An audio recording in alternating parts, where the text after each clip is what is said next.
All right, well, hello everybody. Thank you for being here. You already know who I am, what my name is, so I'm just going to dive right into it. So I have been working on this story for quite some time. Funny story, this was actually supposed to be a short form video we were going to do a couple years ago, and for some reason that just never happened. So now it's going to be a much longer presentation. I'm also going to say that this might be a part 2 down the road, something I'm just thinking of right now, just spitballing, because there are a lot of details in this. So before I start this presentation, if anyone has any stories or facts about Madaj they would like to share, we would love to hear about them at the end. I should also note that a lot of names and events have either been left out for time's sake, as this is a very long and detailed story, but I have a couple thousand pages of research I've been working on my desk if anyone wants to see it. So I haven't met them yet, but we also have the pleasure of meeting some of the members of Madaj's family in the audience. Are you guys here? The Damox? Here they are. Thank you guys for being here. I'll meet you guys after the show. And also, I had some practice on this, but if I pronounce any Polish name wrong, because I'm an Irish guy in Bay City, so if I pronounce anything wrong, pull me aside after the show, 20 lashes, whatever it is you need to do, just let me know. All right. Our story begins in September of 1916. Lumbering was on its way out and the future looked promising with heavy industry on the horizon. Representing the former glory days of a lumbering boom was a now retired lumber baron Franklin E. Parker, pictured on the right, my right, your left. Enjoying his retirement at just 49 years old, Parker would often go out for nightly strolls along Center Avenue when the weather was fine. Parker was born in Bangor, Maine in 1867 and briefly lived in Boston, Massachusetts, and was a graduate of Hartford University. Between school and moving to Michigan, he worked in Butte, Montana for the Union Pacific Railroad. Blah. He moved west to Michigan later in the century as an employee of the Pierre Marquette Railroad and was in charge of the car ferry crossing Lake Michigan in Ludington, which would eventually become known as the Badger. In 1891, he reached Bay City and worked at what would become known as the Mershon, Eddy, and Parker Company with offices in Saginaw, and that was a lumbering company. During this evening on September 4th of 1916, Parker had just finished walking relatives back to their houses near the corner of Center in Lincoln. On his return trip home, he was shaken when he heard 2 men ordering him to stick him up. This was certainly not something that one would expect to hear along the glamorous estates of Center Avenue. Parker swung around to use his walking cane to strike the men when he was hit with 2 bullets. Shaken, he did not fall over. This surprised the bandits as they fled the scene and dispersed down 5th Street and Lincoln Avenue. Parker, adrenaline running, began yelling for help down Center Avenue and attempted to wave down several cars to no avail. Local car salesman William Bauschy stopped for Parker and hurriedly gave him a ride back to his home. From his house, Parker was taken to Mercy Hospital, where he unfortunately passed away on the operating table. His funeral was held inside of his Center Avenue residence just a few days later on Thursday, September 7th, 1916. This senseless act of violence by unknown perpetrators shocked the city to its core, as Parker was an upstanding citizen of Bay City and extremely well known. With no leads, Bay City Police Chief Davis alerted every officer in Bay County about Parker's death and wanted to step up efforts to find the killers by placing a $500 bounty for any information that could lead to an arrest. Realizing this was not enough, the county raised the bounty to $3,000, which was a pretty good chunk of change back then. Several suspects were rounded up from Bay City, Flint, and Detroit. However, there were no leads, and police only grew increasingly frustrated. Parker's death was just the start of a crime spree in Bay City led by then unknown Stephen Madaj, only to be broken by the U.S.'s entry into the First World War and his recruitment as a private into the Michigan 128th Ambulance Company that used to be housed in this very building where we're all sitting. Upon his return stateside, murder, armed robberies, and grand theft auto would send the community into intense police operations and vigilante work and extend far beyond Bay County. It would be years until justice was brought for Parker's murder. At this point, it was still a mystery. Over the years, there were many gang members that assisted Madaj. There did not seem to be any sort of initiation or rank system. Madaj seemed to recruit young men by simply asking if they'd like to join him on a heist or robbery, and many obliged, drawn to the adventurous life with promising riches if they played their cards right and stayed one step ahead of the law. Stephen Madaj was a notorious gangster from Bay City's South End, along with Stanley Delestowitz, Aloysius Novak, Roman Oletnichak, Edward Volkoviak, and Stephen Kubiak. I had practice with those names last week, so. The last few events will include the first few events will include this gang, Later in this presentation, other crew members such as Eugene Isaacson and Al Demak will be discussed. During the late 19th century, Bay City saw an influx of Polish immigrants who came to work in the sugar beet industry, then the lumbering industry, which began to flourish. They tended to settle in the city's south end around churches such as St. Stan's on Kosciuszko Avenue or 22nd Street, or St. Hyacinth on Cass Avenue. Late to arrive compared to other ethnic groups, by 1910, the Polish were the largest non-English speaking group in Bay City, according to Jeremy Kollar of Michigan's Lumber Towns. Born in 1894, details about Stephen Madaj's early years are scarce. Known to be of Polish heritage, he was orphaned at an early age. Madaj always had to look out for himself and was known as a kid to have hung out in pool rooms with the wrong crowd in the city's south end. As he grew older, his younger colleagues would look up to him as sort of a criminal mentor leader of sorts, so I guess there was a loose rank system. Madaj, being orphaned, didn't really have much of a family to return to after World War I. He spent his childhood learning to fend for himself and moving between homes of siblings frequently. He would return to odd jobs and farm fields to the southeast of the city. Madaj often spent time hanging out in those familiar pool rooms with other young men who happened to be his fellow vets and unemployed. The younger kids tended to look up to Madaj. Parents actually thought highly of him due to him offering advice and even taking them hiking out into the countryside on weekends. He was respected in the South End, if only they knew of his nefarious ways. It was a pool room where he met fellow vet Stephen Kubiak. Many veterans at this time were facing high percentages of unemployment. Vets like Madaj and his gang were unknown names to law enforcement at this time. However, they would soon become very common, carrying almost a Bonnie and Clyde or Machine Gun Kelly-esque weight to their names. Throughout the second half of 1919, a series of small robberies and holdups would occur everywhere from Broadway to Columbus, and was pretty much localized to the south end of Bay City. The national crime spree occurring in post-World War I America has reached Bay County by this point. So I want to get back to World War I real quick.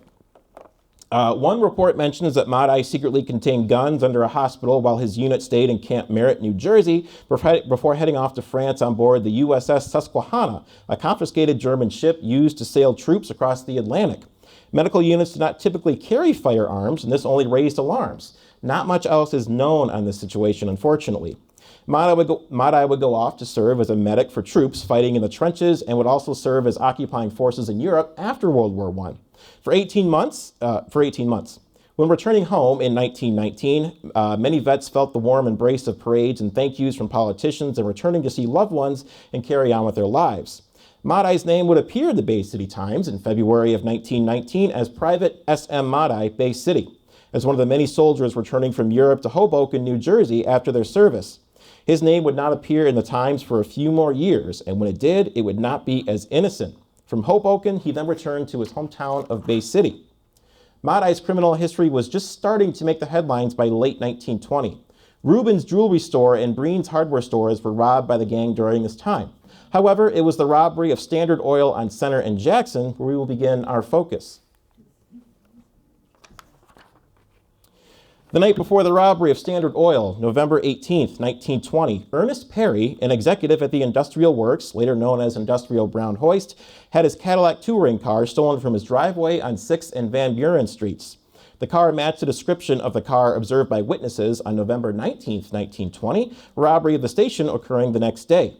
Witnesses to the crime state that the Cadillac was parked outside of the station and 4 masked bandits, Madaj one of them, marched in and forced Claude Leonard, that was the cash register attendant, to open the cash register with the point of a pistol. The bandit with the gun was said to have a cap pulled over his face and a handkerchief covering the rest tied around his head. While cleaning out the register, he was forced to lie face down on the floor while they made out with $250 in cash. To add salt to the wound, the bandits pistol whipped Leonard while he was laying down on their way out. This knocked him out for several minutes before he came to and called for help by a man passing by. He's not sure for how long it was he was knocked out, but the door was left completely open, and to our knowledge, nobody else ran in and stole anything. Witnesses again told of a car traveling at such speed they almost hit pedestrians walking down Center Avenue. The Cadillac was found on the corner of 11th and Sheridan Streets, where it had apparently stalled on the bandits. The gang had stolen vehicles, pistols, rifles, and money at their disposal to perform such crimes. They had amassed such a collection through various robberies and thefts leading up to this point. By poking around Munger, it was confirmed that Madaj was employed as a farmhand in the area by police. Acting on a hunch, purely a hunch, and a lucky one at that, police headed to Munger to ask around to see if they could find any leads on Madaj's whereabouts. The patrol car got bogged down in the mud in the field. Exiting the vehicle and very frustrated and embarrassed, a boy walked up and commented on their issue, saying they should have a Cadillac like Steve Madaj because he never gets stuck. What? The police, stunned at what this boy had just said, gave him a whole quarter for candy and headed to the nearest phone, probably a police call box. Police Chief Davis issued an order for Madaj's arrest on site if found. This meant he was probably still in the area. Miraculously, that same evening, November 19th, 1920, Police Captain Anthony Ripsky headed to a downtown restaurant after a long shift where he happened to spot Madaj sitting down by the radiator eating a plate of food. The restaurant was unnamed in the Cobras of Crime article, which I can share after this, written by former Sheriff Trudell. And I could not find anything else to correspond with this story, but it apparently went down like this. Ripsky walked in, turned to the right, and he recognized Madaj sitting by the radiator. "Hello, Steve," Ripsky said. "Hello yourself," Madaj replied. "You're wanted at headquarters, Steve," Ripsky said. Madaj agreed, but he asked if he could wait to finish eating before they did so. Ripsky obliged and joined him at the table while he ate. After, he was taken down to headquarters and left alone in a cell overnight. The following day, Madaj admitted to stealing Ernest Perry's green Cadillac while in custody. On December 1st, 1920, Madaj was questioned for the theft of Perry's automobile and the Standard Oil robbery by Circuit Judge Samuel G. Houghton. He claimed the following day, after stealing Perry's Cadillac, he abandoned it at around 6:15 p.m. on Columbus Avenue.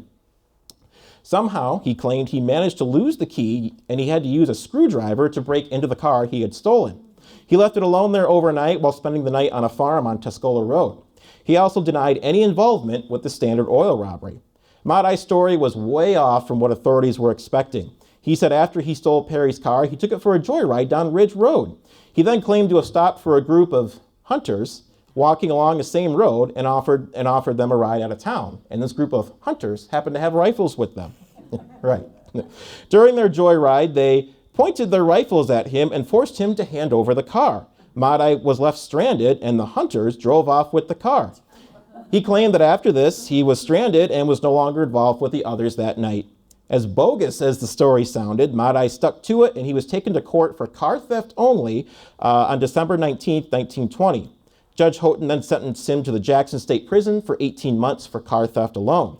The names of the others involved in the night of the robbery were still protected by Madaj's fib of a story. A hit was soon placed on Judge Houghton by the South End gang, but canceled by Kubiak for only sentencing Madaj for 18 months, or being lenient. Aloysius Novak, parked in a car near Jefferson and Center, had been stalking Houghton with a rifle. Houghton was exiting the former Chappaqua and Grotto Club, once located on Center by the Bay County building, when Kubiak grabbed the rifle and told him to cease. And told him to remember, it was Houghton who only gave him 18 months for the robbery. They can be back to our shenanigans in no time. We just got to lay low. So they lowered the barrel and grudgingly kind of drove away. Okay, fine. However, the gang did not subside in Madaj's absence. While he was incarcerated in Jackson Prison, the Bay County Savings Bank on Broadway and 32nd Street was held up on January 15th, 1921, so after the holidays. This year would go down as one of the worst crime waves to hit Bay City. Car thefts, bank robberies, and other holdups plagued the town. Oftentimes, those committing the crimes were either in or had connections to Madaj's gang somehow. A call came into the police station at around 8:40 p.m., which is kind of late for a bank, I thought, and squad cars rushed out to the scene. 2 customers were shot dead and lay in their own pools of blood on the floor, and the killers had made it out into the night with cash, gold, and silver in a getaway vehicle. Witnesses told the story as follows. The gang arrived in a vehicle wearing masks, jumped out of the car before it came to a complete stop, and then entered the bank. The car was left running and manned and gunned. Kubiak, Novak, Oletnichak were the 3 masked bandits to enter the South End branch of the Bay County Savings Bank, which is actually still technically there. It's empty, but the building is still there in the South End. Volkoviak remained at the driver's seat and kept the engine running for a quick getaway. Novak, Oletnichak, and Kubiak were just 20 years old at the time when the crime occurred. Volkoviak was just 19, so these were barely adults. These were just kids. Madaj would have been about 26, so a little more mature than they were at this time. Once they entered the bank, they ordered everyone to put their hands in the air. All but 2 people did, later identified as Martin DeBatz and Labra Persons, 2 prominent Bay Cityans. DeBatz was a grocer, and Persons was a life insurance agent. DeBatz only smiled and laughed at the request to stick him up. For about 45 seconds, there was an awkward pause before the gunmen opened fire, killing Debatz and Persons in the head. The gunmen continued their heist afterwards. Novak decided to teach them a lesson for smiling, and this is his thought process. These were street thugs. These were thugs, true and true. Next door, the building was split in half, so one side was a bank, the other side was an Oddfellows lodge. Next door, the Oddfellows were holding a meeting and came by to investigate after hearing screams and gunshots and general chaos, only to be sprayed with bullets. However, there were no injuries, thankfully. Neighbors and passerbys in the vicinity could hear and see bullets in every direction, it was reported. After making out with the money, the gang hopped back into the car and they drove off at a rate of speed between 60 and 80 miles per hour all over the South End with the lights off to avoid detection. This is about 9 at night, so it's pretty dark. The car was then abandoned at St. James Church on Columbus.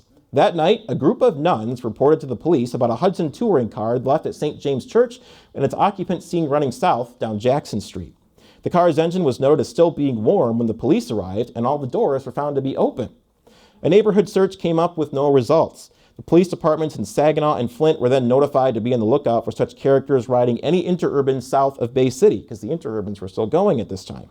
Saginaw police prowled any roads going in and out of both towns, so probably 13, 15, and then what would become Bay Road. The public, not taking kindly to this situation, took up vigilante work to try to find the bandits. The South End was crawling with civilians and cars, prowling block by block and armed with pistols, rifles, and even ropes, looking for anyone suspicious. Lynching was not out of the question at this time. Some sources say that at least 100 vehicles assisted in the patrols.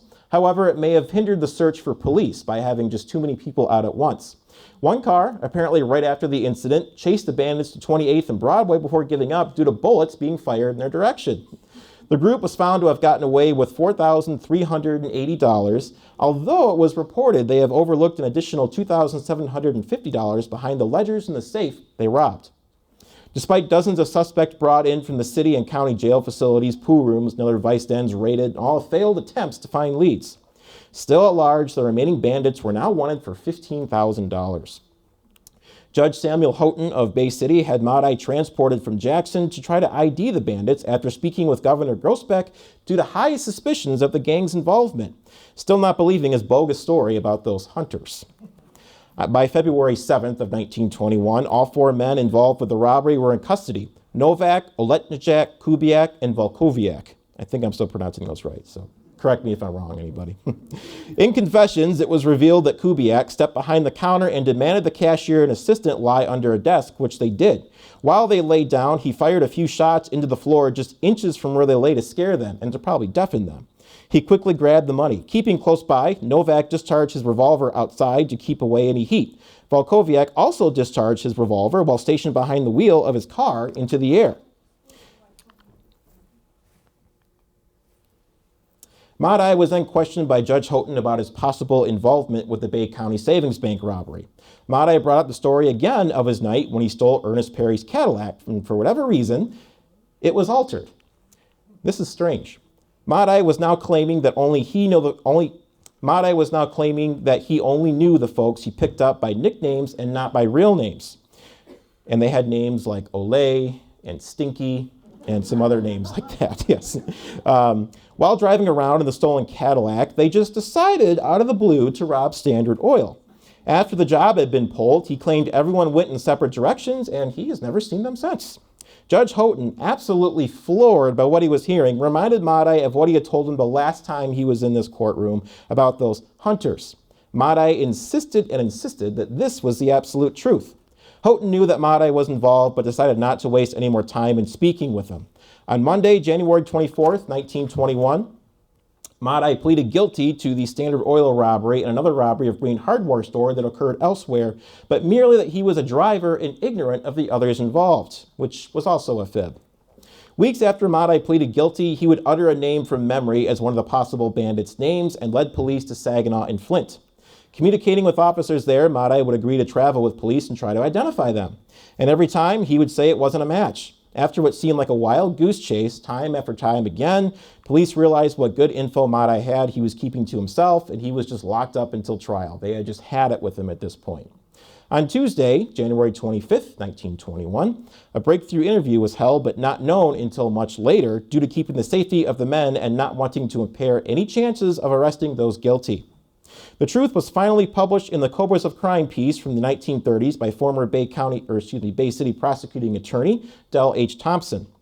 A younger man suspected of involvement with the South End gang was picked up and aggressively interviewed in a room at the former Winona Hotel downtown. X was used in place of the man's real name by veteran Bay City attorney and assistant prosecutor Del Thompson, as he took a pledge to never reveal his name. Breaking down with a burst of emotion as the gang swore to kill him if he talked, X revealed that the South End branch of the Bay County Savings Bank had been planned out by Madaj before his arrest for stealing Ernest Perry's Cadillac back in the previous year. Following his incarceration in Jackson, Kubiak assumed control of the gang in his absence, initially planning to hold off the robbery until Madaj's return. However, funds were running low and it was decided it could not wait and they just had to risk it. X revealed that he was supposed to be the driver in this job, but the gang had him sit out due to his cowardice. He was given hush money to keep quiet about the job, which he did not do. This interview also resulted in X revealing the names of the 5 men involved with the savings bank robbery after being assured his identity would be made public. Now, earlier we knew there were 4, but we found out through this there was actually supposed to be 5. This led to the January 27th arrest of Aloysius Novak and Ramon Oletnichak, jailed in Saginaw, Edward Volkowiak, jailed in Cairo, Stanley Delestowitz, that's a new name, jailed in Bay City, and Stephen Kubiak, jailed in the Bay County facility where Madaj was being held. X revealed that Stanley Delestowitz, a new name, was supposed to have been with the gang the night of the robbery, but was left out due to being weak-kneed, as they called him, or kind of a coward. The men were jailed separately to deter violence directed at them, as the neighborhood was still pretty ticked off at them. Through intense questioning of Novak, he confessed that it was Oletnichak who shot and killed the customers in the Bay County Savings Bank. Amazingly, new information also came out about the Standard Oil robbery from Delestowitz, naming another accomplice going by Jack, as his name was chosen to be left out due to his innocence, and it was decided to leave the name out of the Cobras of Crime publication as well. Jack confessed that he had been picked up by the 3 men in a car who he identified as Madaj, Kubiak, and Novak, who he knew just casually. He was offered a ride and he agreed. When he asked about the gun on the floor, Madaj told him not to worry. They reached Standard Oil and he was handed a pistol and told to use it if anyone dared to approach the car, which thankfully he didn't. The bandits made out with the money and abandoned the car on 11th Street between Sherman and Sheridan Streets. Novak confirmed that Jack's story was true. Jack, like X, never had his identity revealed either. Novak received word that police were onto him and he stepped into the station for questioning and then put in a cell. On him was a ticket to the Washington Theater for a showing that evening, which used to be located on Washington and 6th, which is now a gorgeous parking lot. The police took the ticket to the theater and spoke with an usher. The usher told them next to where Novak was to be seated was another man who turned out to be Oletnichak. Kubiak was arrested the following morning at his home, and Volkowiak was arrested at a soft drink bar in the South End. This was prohibition. You couldn't get alcohol out there. Kubiak then returned home to change his clothes and then went downtown before returning home around midnight. A week later, the stolen money from the bank was divided up amongst everybody. Kubiak took home $800 and Volkowiak took home $300. The rest was unsure of. He was told by the other gang members not to worry about it and that things would just work out. Whatever that means. Kubiak then advised the others to keep an eye on Volkowiak because he could behave recklessly. Despite his reckless behavior, it was reported that Volkowiak was proud of his abilities as a getaway driver because he was fast and drove like a bat out of hell. On March 19, 1921, the Bay City Times broke the story that Kubiak and Madaj had been caught speaking in Polish to one another while locked up at the Bay County Jail. Madaj would initiate these conversations between cells by pounding 3 times on the pipe running along the walls. The cells were just one above the other.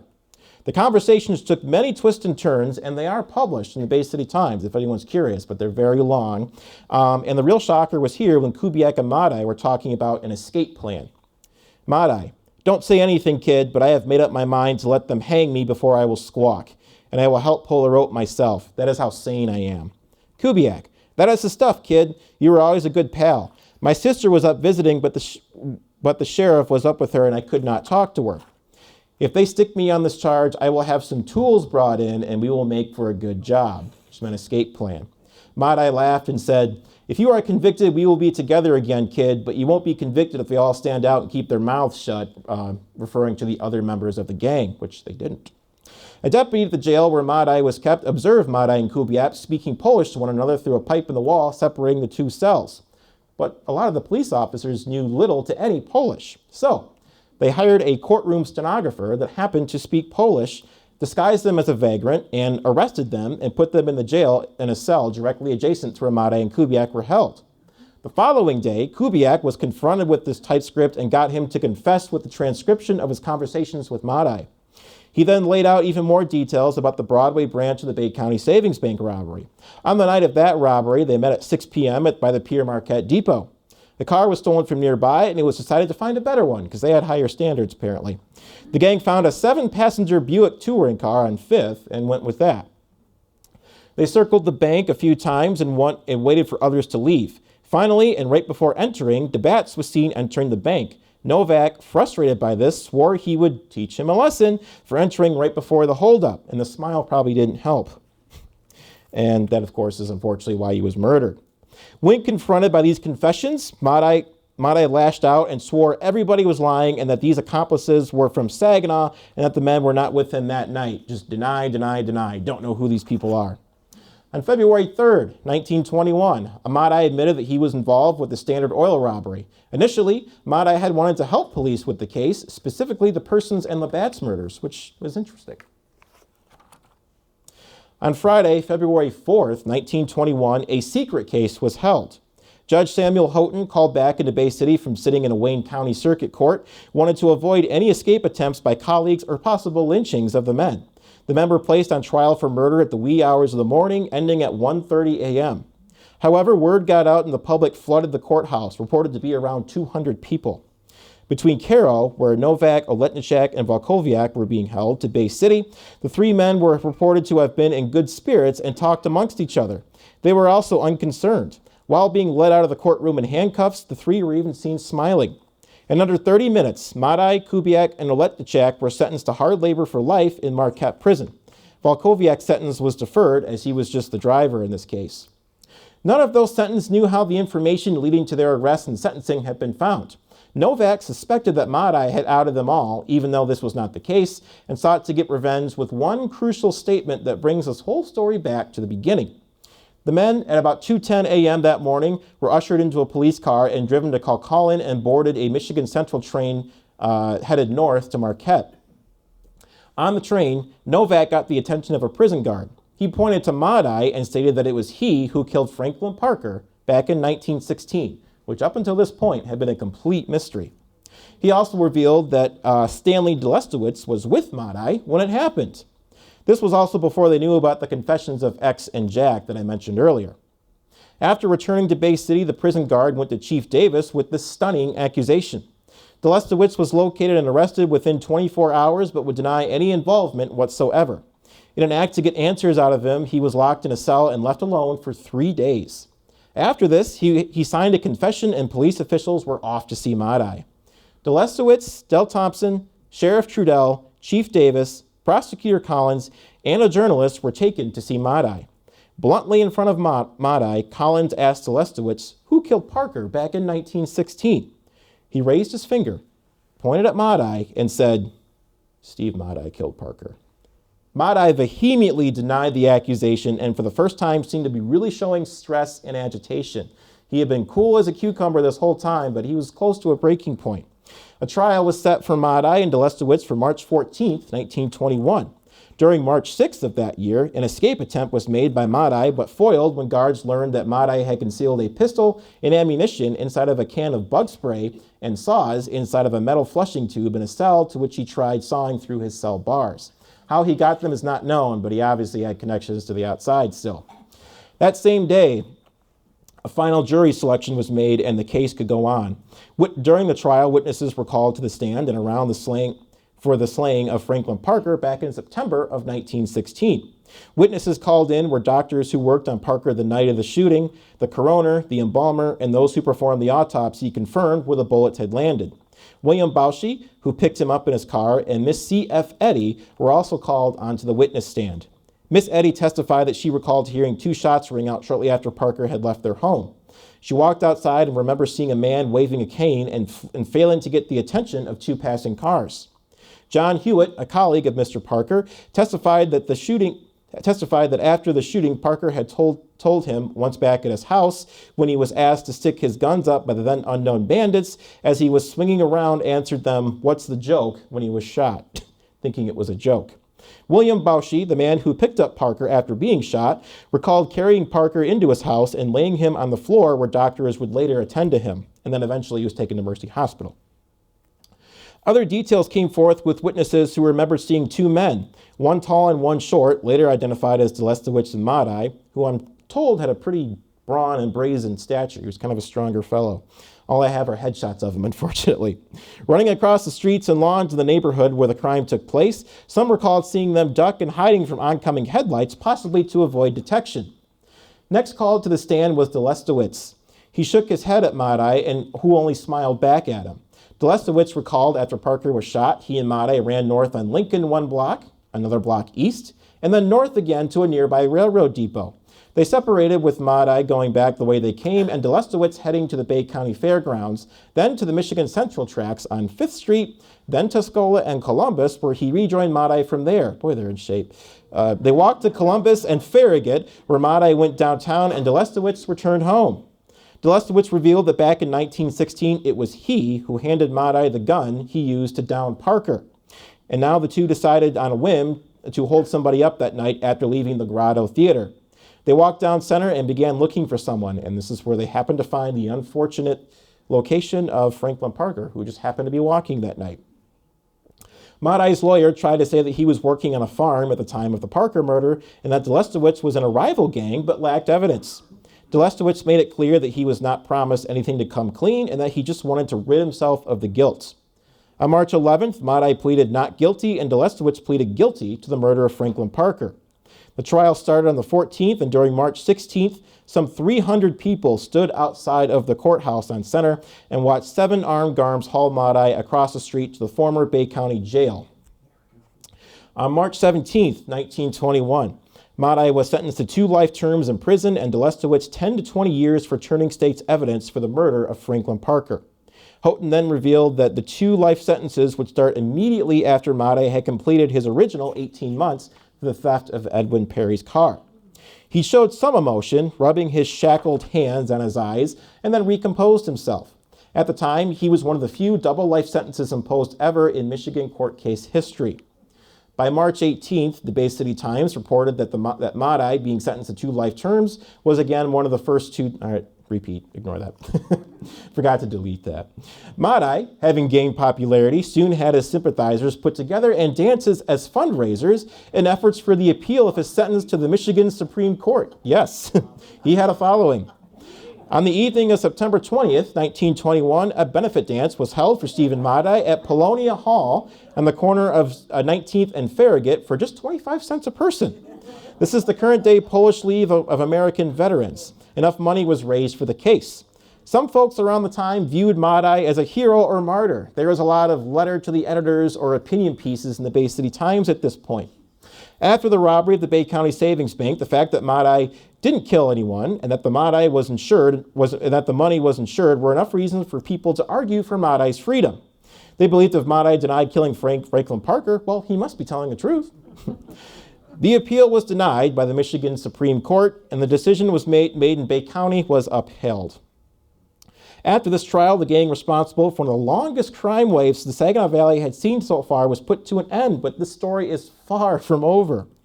Madaj was also kept at the prison in Marquette, but attempted to escape on March 11th, 1922, through a hatch in the roof. He was only free for a brief time before he was found in a nearby swamp. Things remained quiet for about a year. On April 18th, 1923, at around 6 p.m., Madaj would escape through the hatch a second time with luck. Madaj and another inmate, Eddie Weisman of Detroit, were the leaders of a prison gang of reportedly 15 inmates who were involved in this escape. They burrowed through a tunnel, and everybody within 10 miles was put on alert to be on the lookout. Volunteers from the city of Marquette joined in on the search. It was reported that the search of these 2 were costing the state $600 a day due to the number of people relieved from prison duty. The night of April 18th, Steve Madaj and another inmate cut their way through the roof of the western cell block at Marquette Prison. Shortly after the evening roll call, Madaj and this other unnamed inmate, using a heavy iron bar, smashed open a padlock on a door leading from their cell block to another. This door was closed around them, which also came in handy to concealing the noise of breaking the slate shingles on the tunnel.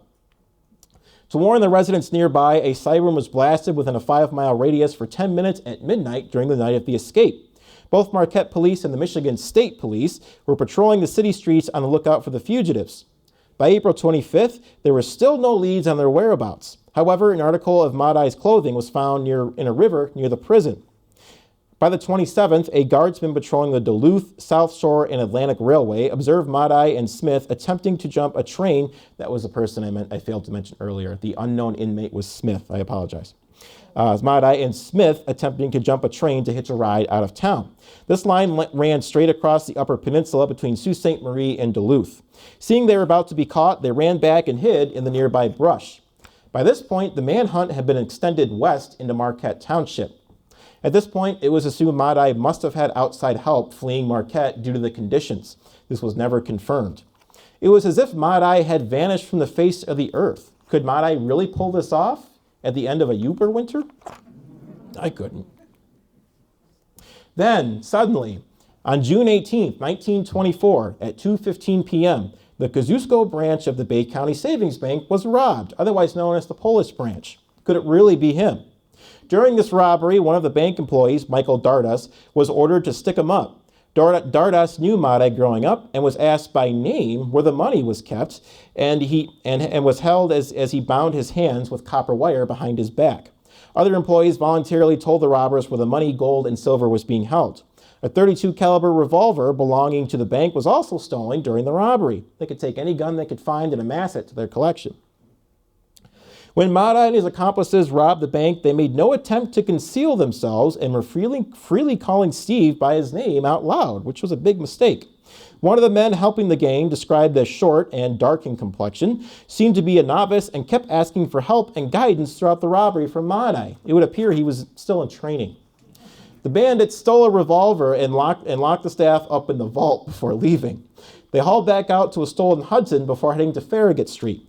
The Hudson was seen speeding through several Bay City streets, honking at cars to get out of the way. Some witnessed it speeding anywhere from 60 to 70 miles an hour. The car was traced to Carroll, but from here it was lost by authorities. Officers in Saginaw and Genesee counties were made aware of the bandits and to be on the lookout, as these guys were elusive, they've done it before, and they could be anywhere. After this brief stint, it would be 3 months until anyone would hear of Madaj's whereabouts again. Summer of 1924 proved to be frustrating for police. By June, it was believed that he had been operating in Flint, Detroit, and Saginaw, and there was a $2,000 reward put up for any information that could lead to his arrest. Car thefts in Saginaw, bank robberies in Flint, and even holdups in Detroit during the wake of the Bay County Savings Bank job were thought to have been the work of Madaj. Anything was possible at this point. By June 26th of 1924, Bay City Chief of Police George V. Davis sent out descriptions of Madaj to 500 cities across the country. He was well hidden, and they had absolutely zero leads yet again. As it would turn out, Madaj had a knack for returning to his hometown while he was on the run. A little homesick.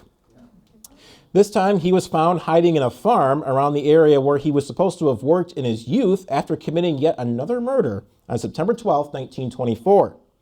The stolen Hudson and another stolen Cadillac were found in a farmhouse in Munger, one that had been deserted but owned by a man named Albert Kremski, and that Hudson was the same one found in the robbery used back in June. Police were alerted to the scene after the sons of Henry Nellet, a neighboring farmer, had been shot to death by this crew. Neighbors Henry Nellet and Sons were out unloading hay when they noticed the supposed empty house next to them had movement inside and investigated. Another man, Edward Bush, a hired farmhand of Nellet, who was questioned afterwards, revealed he had stumbled upon the ragtag crew in the barn and was startled as normally it was empty. The men in the barn were later identified as Steve Madaj, Al DeMock of Flint and previously of Bay City, and Eugene Isaacson of Rockford, Illinois, another crew organized by the infamous ringleader. The three men jumped off the hood of the Cadillac and demanded to know where Albert Kremski was when Edward Bush walked up. Bush replied that he did not know and left in a hurry, scared. Upon leaving, he alerted Henry Nellett of the strange men, who was his boss. Nellett, having no idea who they may be, said he was going to go find out and walked straight over to the barn where the strange men were hanging out. He found car parts to be littered around the barn, and they appeared to be trying to fix the engine on the Cadillac. Bush, viewing the interaction from a distance, overheard Nellett say, "Hey boys," at Madaj and his gang. Al DeMock, sent out by Madaj to see what Nellett wanted, had gotten into an argument with Nellett. Out of the blue, 2 gunshots rang out and struck Nellett. Startled, he ran back to another barn to hide. This is Bush that was hiding. The Cadillac broke through the barn doors and sped off through the field into the distance with all 3 men inside. Apparently, Nellett tried to walk away for about 45 feet after being shot before keeling over to his death. The police soon arrived and found a .32 caliber revolver, found to be the same weapon stolen by Madaj at the Kosciuszko branch of the Bay County Savings Bank. Major clue. Albert Kremski and his wife were also questioned by police. As it turns out, Albert first encountered these men 10 days prior to this incident inside of a house. Albert claimed they offered him the rent of $4 a day to stay inside the empty house while the Kremski family had moved. They owned a couple of different houses. They owned this one by Munger, and they owned a second one off of Bullock Creek Road. After questioning Miss Kremski, she stated that a few days prior to the shooting, while returning to the empty house near Munger, she went in to retrieve items of clothing for their Bullock Creek home, and she came to the door only to find it locked, which was strange because she didn't leave it locked. Confused, she went to kick the door open, and when a strange man opened it from inside. Frightened, she asked who they were. They explained they were staying while working on a broken down car. Too startled to ask more, she just kind of in shock, she just kind of went in, retrieved her belongings, and left. And she said that rifles and pistols were said to be laid out on the kitchen table. Strangely, the Kremskis also denied knowing Madaj prior to this whole situation. It is speculated they may have been related to Madaj, as some accounts claim, and following a paper trail, it was found a large amount of beans, sausage, and breads were purchased from a local grocer that far exceeded what the Kremskis normally needed or what they ate. It was speculated they were supplying Madaj and his gang with such provisions. The Cadillac Phaeton found in the barn was gray in color and later traced to Edward Mershon, the son of Saginaw lumberman, mayor, and conservationist William B. Mershon, from his home at 127 North Granger in Saginaw the night of September 11, 1924. Sheriff Trudell, shortly after investigating the findings of a Nellett slaying, received an anonymous tip that Madaj was planning yet another bank job. They must be low on money. The murder of Nellett and their fleeing of the farm put a halt to those plans, which were to happen within a matter of days. Their cover had been blown. On September 29, 1924, Eugene Isaacson was arrested by Chicago PD. They were all the way in Chicago, and made quite a long confession that was actually 10 pages long, as a matter of fact. After leaving, they hid with the Cadillac in the woods until nightfall. They left the Cadillac to walk to a friend's house to use another stolen car, a Hudson used in their robberies, location not given. So 2 Hudsons apparently at this point. Sources differ. After the slaying of Nellett, it was assumed Madaj and his gang had fled Bay County. By September 29, 1924, Chicago PD had caught on to the gang's whereabouts. As remember, there was a 500-city warning to be on the lookout for this guy. They arrived to the boarding house where they were speculated to have been staying at in Chicago and questioned a man on the front porch saying they were looking for a Steve Flynn. Miraculously, it was Madaj who they were confronting on the porch, and they had no idea. He was slick. Madaj managed to play off who he was, and let the officers into the house. He let them in. With their backs turned, he took off on foot, leaving his guns and cars behind, which were confiscated quickly afterwards. Once inside the house, were DeMock and Isaacson. Both were arrested and hauled down to the station for questioning. Isaacson tried to say it was a man named Steve Johnson that they were talking to on the porch. By now, the police had realized that they were fooled and probably felt pretty darn dumb. It turns out, while in Chicago, Isaacson was merging Madaj to perform a bank robbery in Morton Grove, in which Madaj refused. This is the neighborhood of Chicago they were staying in, as he was pretty well known there and didn't want to go through with it. Eugene Isaacson gave quite a testimony on his confessions about the gang's whereabouts after their escape from prison and after the Nellett slaying. Isaacson's confessions went all the way back to the previous June, when the Bay County Savings Bank had been robbed. He revealed that they had driven to Chicago to hide out from the law. Eugene Isaacson's statement also claimed it was Madaj who killed Nellett. Referring back to August of that year, he said he first met Al DeMock at Madaj's sister's house, who was unnamed, in Bay City. Madaj asked the men if they wanted to rob a bank with them, and they said sure. Got nothing else to do. Isaacson went on and explained that when they stole the Cadillac from Saginaw as a getaway vehicle and hid it on the Kremsky's farm in the barn, the Nellet shooting that he claimed was done by Madaj and speeding off in the Cadillac. They hid the car in Munger and walked to Saginaw. Here, they hitched a ride to Birch Run and then to Flint via the interurban. His confessions went further. He stated the previous May, prior to the Kosciuszko branch robbery, he and Madaj, going by the alias Flynn, traveled to Detroit, Saginaw, and then Bay City, where they stole a Packard. They drove to Saginaw for a night and then returned to Bay City and stole an additional Packard. Maybe it ran out of gas. Instead of buying gas, just get a new car. They then fled to Flint, where they stayed for a week. They drove to Bay City, scoped out the Polish branch of the Bay County Savings Bank on Kosciuszko, taking a train to Saginaw, stealing a Hudson in which the vehicle was used in the robbery. They left it hidden to avoid detection. They really stayed on the move. They did not stay anywhere for too long, so they were, as the story goes, they were just all over the place. After the bank robbery, the crew stayed in Saginaw until the morning papers revealed the crime. Sometime after this, they fled to Chicago. Settling in the Morton Grove neighborhood of Chicago, Madaj went by Steve Flynn as an alias. Police would later use his name once they had reached the Windy City.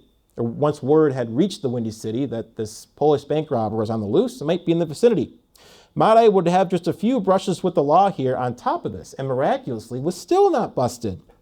Madaj once purchased a Dort car, or the company founded by J. Dallas Dort, who happens to be the co-founder of General Motors. He was pulled over for speeding in Zion, a suburb of Chicago, for not having state tabs on his car. He got off the hook by showing the officer his recent bill of sale that he had not yet had time to get his tabs and was let go. A second time, he was pulled over for driving erratically on Western Avenue in Chicago in another brand new Hudson he had just purchased. He had a taste for Hudsons. He had to appear in court, so he sent in Isaacson in his place, who paid the $100 fine.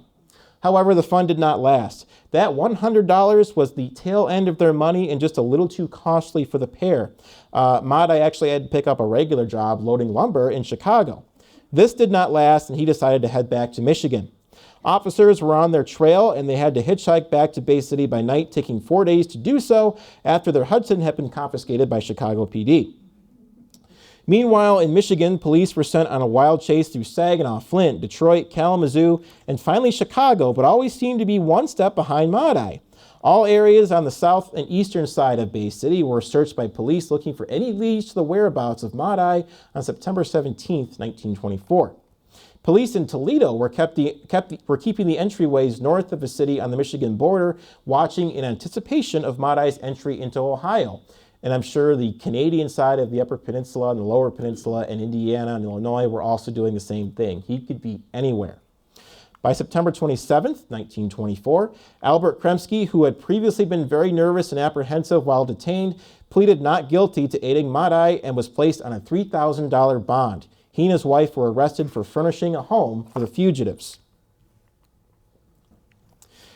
By October 15, 1924, a tip to Bay City police came from a South End resident saying that Madaj was in town and staying with a former schoolmate of his from St. Stan's. This person remained unnamed. We have a photo of that house right there, but no address, so if anyone can identify it, please let me know. The homeowner, never named, revealed that Madaj had knocked on his back door just after dark in October of 1924. The homeowner initially did not recognize him. Madaj asked for food and a place to shave his beard off. He had been on the run from Chicago for 11 days before making the decision to hitchhike back to Bay City. Steve, with a good 2 weeks of beard growth, pulled it back for the old pal to recognize him. The old friend loaned Steve a razor and prepared him a meal, which was reported to have been eaten ravenously. In his conversations with the old friend, Madaj admitted to killing Nellet, something he would continue to deny for anyone else, even years later. He also claimed to have been on the run from police for at least 4 days, meaning he would have returned to Bay City around the 12th of October. Upon arrival to the suspected house, the Michigan State Police, Bay County Sheriff, and Bay City Police surrounded the house and barged in, and police found a thin, disheveled-looking Madaj with uncombed hair eating in the kitchen. He looked rough, skinny, and tired, and not full of all that piss and vinegar he had just a few years ago. He admitted to being caught completely off guard and mentioned he would have killed himself had he known he was being captured. The police, expecting Madaj to come out guns blazing, had their weapons drawn. Madaj did not put up a fight. He initially denied killing and even knowing Nellet, but submitted to his arrest.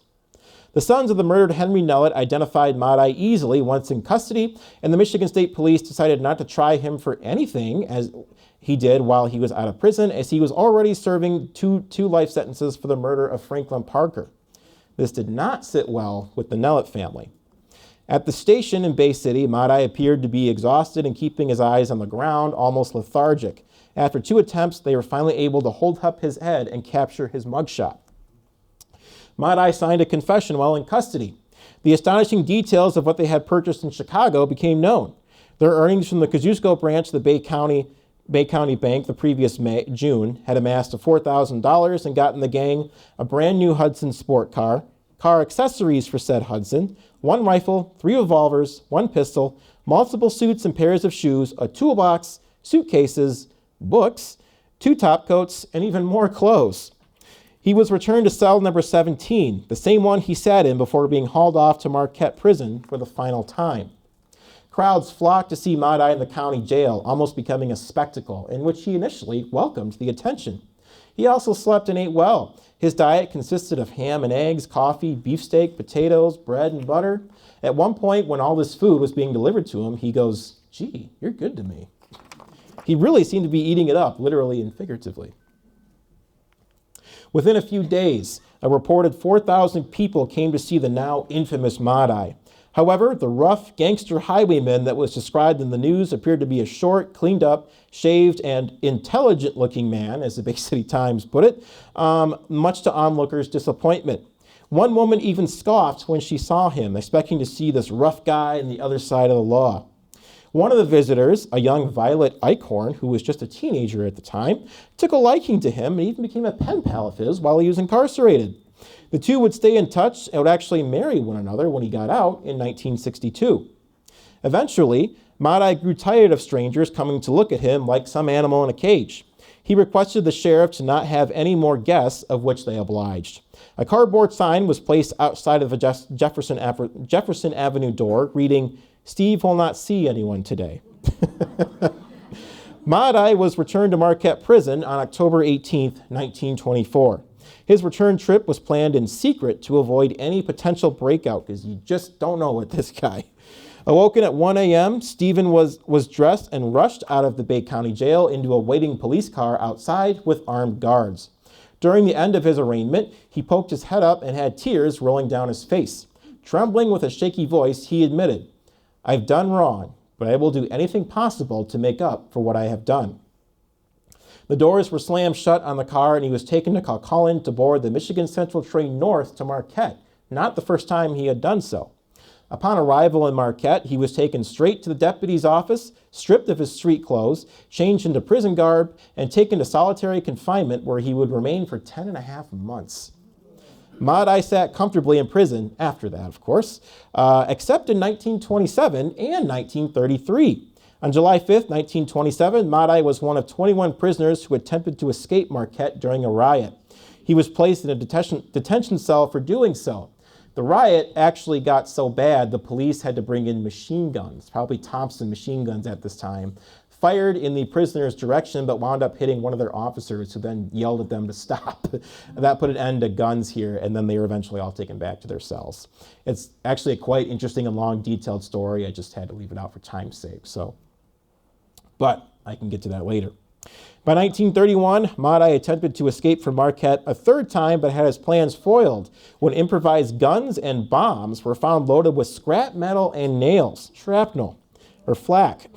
His cell bars were already sawed, and a rope ladder was found thanks to Eddie Weissman, a known Detroit bandit who was still there to help scale the jail yard's walls once they had gotten over them. Amazingly, prison officials believe they foiled their plot within just 30 minutes before it was supposed to happen. By the mid-1930s, Madaj had started to mellow out. He no longer dreamt of fleeing town, revolver in hand, ready to make his new heist. The financial returns could be great. However, the flip side of that coin was constantly outrunning the law, going hungry, feeling tired and stressed, and missing his hometown. By 1942, the Bay City Times shared a story claiming Madaj freed a hummingbird from the penitentiary by giving it to the guard whom he instructed to release in Tucson, Arizona. It was sent via Air Express. This was not the same old Madaj of 20 years prior. On July 1st, 1944, he was transferred to the prison in Jackson, all the way down in southern Michigan. By this time, many Bay Cityans, including some of his fellow veterans from the First World War, signed petitions for his early release to no avail. The rest of his time in prison was reported to have been well behaved, minus 2 incidents in 1954 where he threatened another inmate for mistreating a dog and would hit said inmate with a hammer if he didn't stop. In 1955, he was caught with contraband in a cell, which turned out to be radio parts for a class he was taking.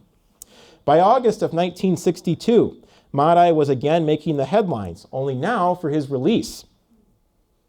Letters to the editor were submitted in the Bay City Times in September of 1962, some claiming Madaj had been reformed and others still damning the man for his past crimes. Madaj had apparently become a model prisoner by selling items inside of the store made by prison labor and was now in charge of all money for this operation, even to my surprise. Sure. Lie on your resume there. Making the Detroit News on September 3rd, 1962, the news of Madaj's possible release from prison had many Bay Cityans split. Many, including the children of Henry Nellet and Michael Dardas, were upset at the possibility of his release. Many from Bay City had proudly served during the First World War, and more specifically in the Ambulance Corps, which again was right here on this floor.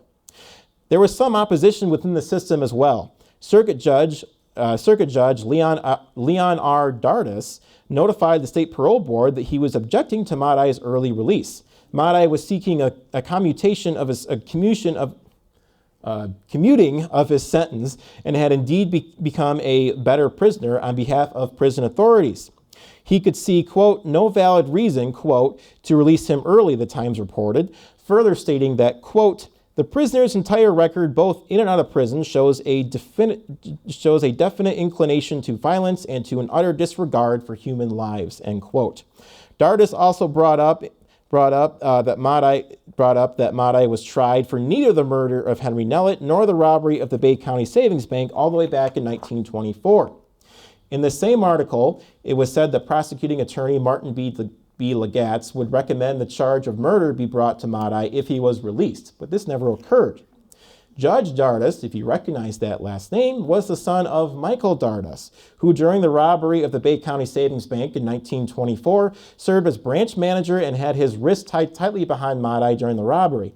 So tight, he claimed, that his father went to the grave still with the scars on his wrists from that day. Judge Dardas was also a firm believer that he did kill Nellet as much as Madaj denied it. On September 15, 1962, 5 World War I veterans went to the state parole board in Lansing vouching for Madaj's release. The parole board would ultimately hear stories from 13 witnesses to be taken to Governor Swainson. 3 Army vets were amongst those who served alongside Madaj in the Michigan 128th Ambulance Corps. Madaj told the parole board that he had been a changed man after his many escape attempts and years spent in prison.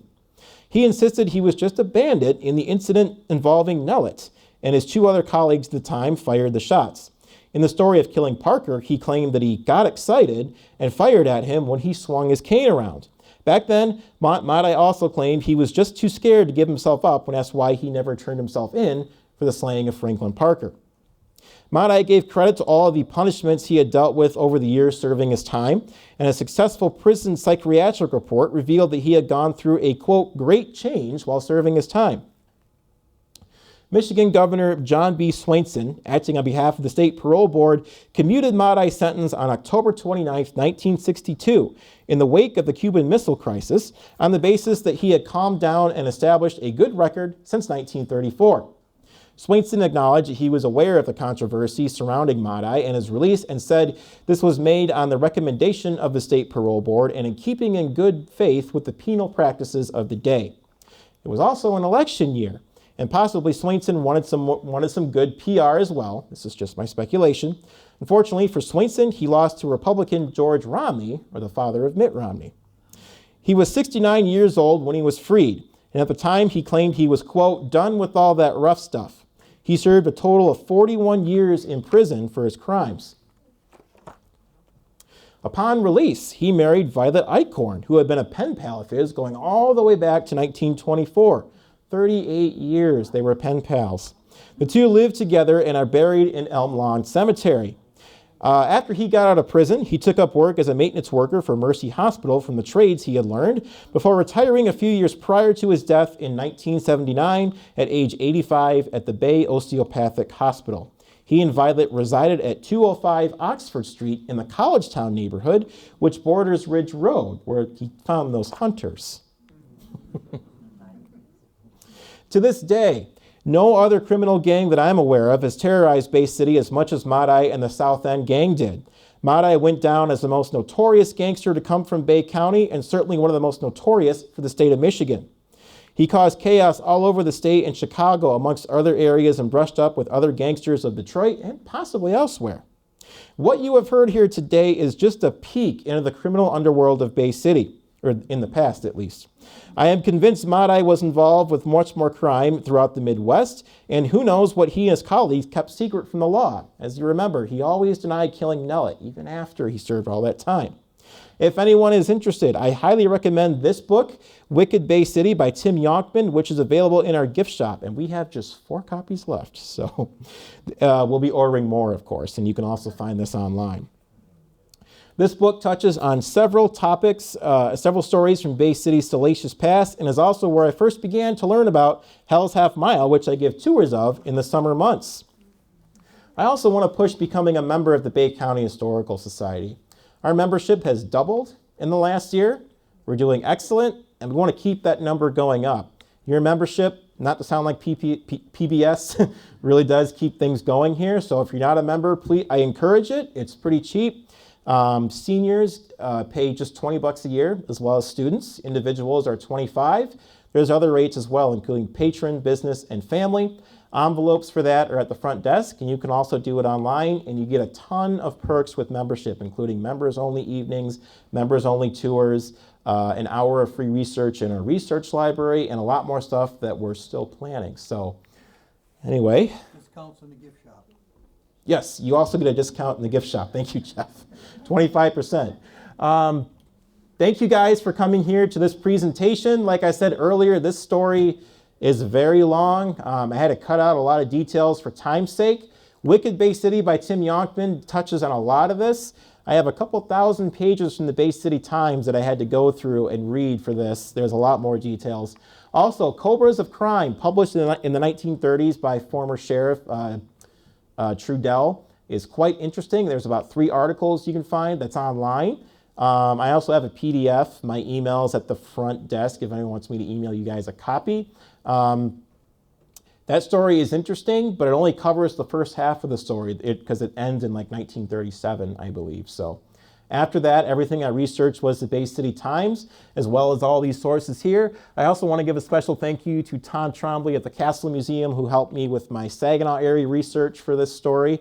And like I said, who knows, there may be a part 2 to this, because there was a lot of names and details that I just didn't have time for. So I want to thank you guys for coming to our second Saturday. If you guys have any questions, I can stick around. If not, the museum is open till 4 and admission is free. And also check out our Michigan Rock and Roll Legends Hall of Fame on the second floor. We have 130 musicians on display. You'll hear it before you see it. So thank you everybody for coming. And